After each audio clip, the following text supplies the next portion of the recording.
Okay, look, we finna react to Skip Bayless. Worst takes. I'm finna react to the rest of it. This is gonna be a part 2 to the first video. Let's get into it. I'm all about fourth quarters, and we just gave the MVP to a guy who is not the closer for the Toronto Raptors, because Van Vliet was the closer, which is why Hubie said, I'm going to go with the closer. He closed again last night. And I'm about to smash your argument into 1,000 pieces, because that shot was 1,000% luck. That was simply the luckiest shot that ever fell to win a playoff game. Ever, ever, ever. In all my years, going back to covering the Lakers here in the middle 1970s, I've never seen a luckier shot that won a playoff game. Why was it lucky? Number 2 actually had the audacity after the game, standing on the court in the post-game interview, to say that, I work on that shot every day in practice. No, you don't. Baloney. How you call the man a liar? I think it's my turn, and I think you're not going to interrupt me because I didn't interrupt you after the early interruption. Oh, okay. Then I bided my time, really? and now it is my turn.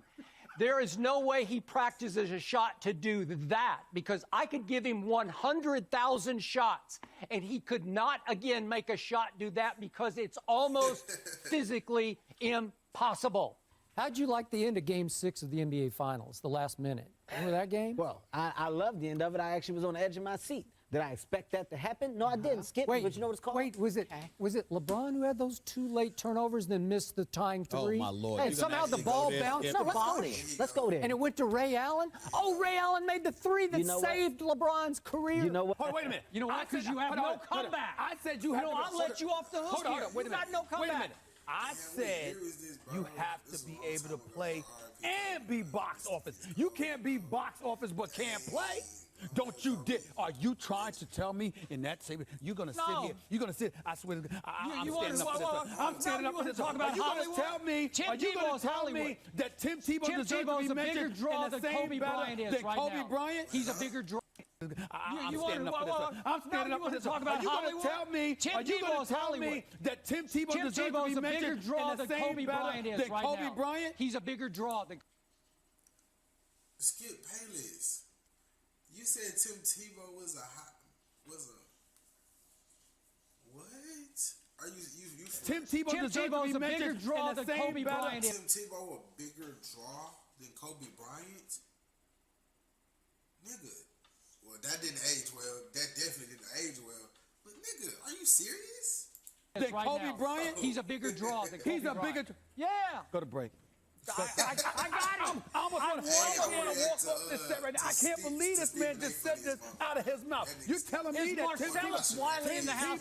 We need to get Marcellus out of Where is he? He needs a blow. Tim Tebow? He's out. Tim We Tebow need is a more tag box team office partner. than Kobe Bryant? Yes. Than Kobe Bryant? Yes. Is Tim Tebow more box office than LeBron? I think so. It's the National Football League. Go look at the numbers. Go look at the numbers he did in his games last year. It's through the roof. Go on and sit. It's through the roof. Marcellus, get out here. I need some help. I don't even talk. I can't deal with it right now. I need a break. Yesterday, Avery Bradley was the GOAT. He was the GOAT for about 15 minutes. He had his 15 minutes of GOAT fame because he took a season-high 12 three-pointers, and he made a season-high 6 three-pointers. And if you want to guarantee me that Avery Bradley, each time these teams play from here on out, every other game will hit 6 threes, I will tell you that the Lakers will sweep the Clippers in the playoffs. Because if he can keep making 6 a game, it will be 4-0 in the playoffs. Play it again.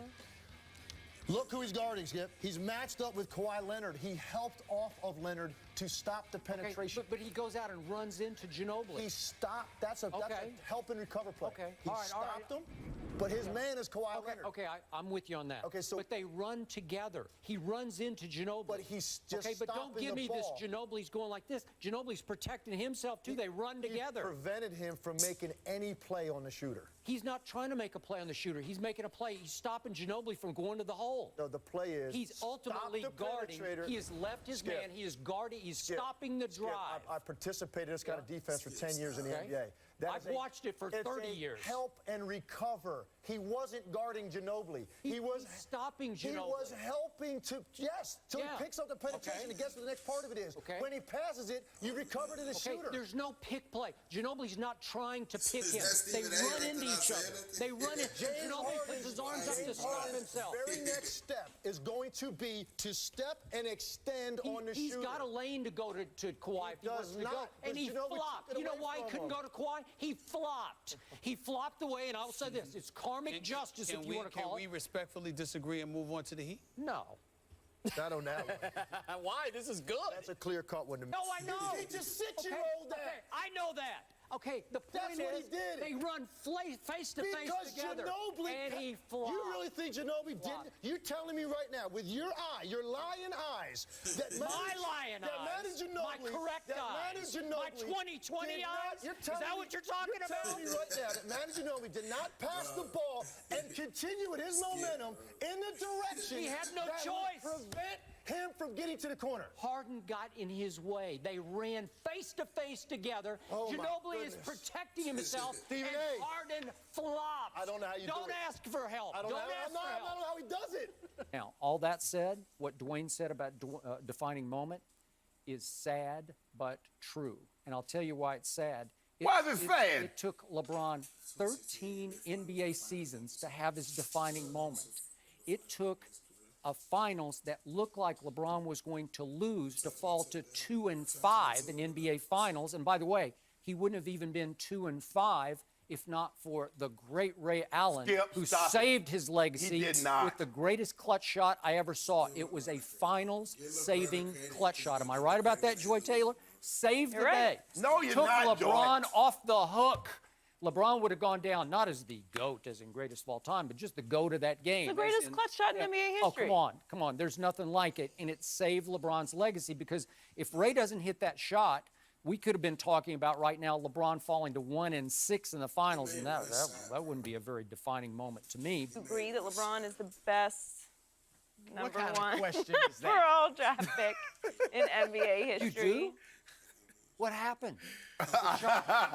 And because I believe this with all my heart and soul, that the guy who deserves to be number one on this list is the guy who is criminally underrated because he was the most boring superstar in the history of sports. Not just the NBA, it's Tim Duncan. He was boring. He was no Duncan, so he doesn't qualify for SportsCenter highlights. But after they drafted him, you're right, he stepped on the floor, and he was immediately better coming out of Wake Forest than David Robinson was. So they'd gone 20-62 the year before, mostly because David Robinson had been hurt. But boom, they take off, and a dynasty happened. Over the next 19 years, they made the playoffs every time.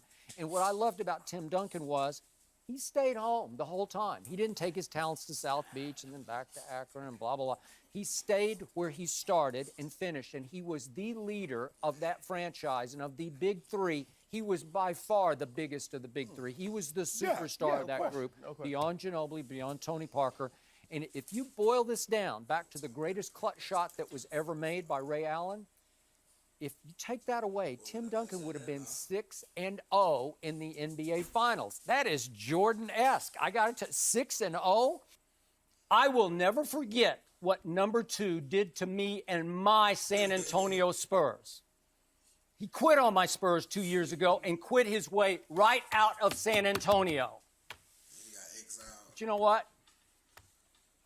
Maybe it's time to forgive, to let it go, to let it be. Maybe it's time to do what number 2's Uncle Dennis asked me to do at the Manny Pacquiao fight back in August in Las Vegas on behalf of number 2. Uncle Dennis said, why don't you call him by his given name? So you know what? It's time. Here I go. Kawhi Leonard. Kawhi Leonard. Kawhi Leonard. Kawhi Leonard. Bro, what? That wasn't even one of his worst takes, but that was just a weird, strange. I don't even know. Hey, so y'all let me know what y'all want me to react to next, bro. Comment down below.